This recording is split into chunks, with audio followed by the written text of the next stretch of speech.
Rocky আইল্যান্ডের এই পোর্শনটাতে আমরা নামতে পেরেছি। এটা উল্টো দিকের অংশটা। এখানে আমরা দেখতে পাচ্ছি ওই যে বড় পাথরের খাঁজ থেকে কিভাবে জল বেরিয়ে আসছে, এবং এখানে জলের রং নীলচে সবুজ এবং স্বচ্ছ, ট্রান্সপারেন্ট। এটা মানে বরফ গলা জলই আসছে। হরিদ্বারে বা ঋষিকেশে আমরা যে ধরনের জল দেখতে পেয়েছি গঙ্গাতে, এখানেও সেই রকমই জল, একদম ক্রিস্টাল ক্লিয়ার জল। আমি জলের কাছে নিয়ে গিয়ে দেখাচ্ছি আপনাকে। এই দেখুন, জলের নিচে পাথর পরিষ্কার বোঝা যাচ্ছে। এই যে জল, জল একদম ক্রিস্টাল ক্লিয়ার। তুমি ওদিকে যাবে না,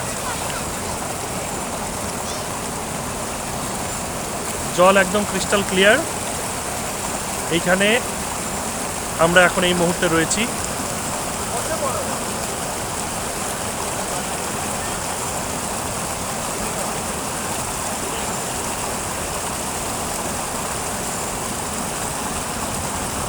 খুব সুন্দর একটা ফিলিং।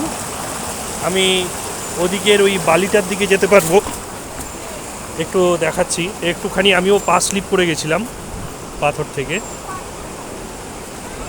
এই যে এখানটাতে একটু বালি রয়েছে এবং জল এখানে একদম পরিষ্কার। এই যে জলের কাছে আমি রয়েছি, একদম স্বচ্ছ জল। এখানে প্রায় 1 ফুট 2 ফুট 3 ফুট গভীর জল রয়েছে, কিন্তু জলের নিচের পাথর বালি পর্যন্ত পরিষ্কার দেখা যাচ্ছে।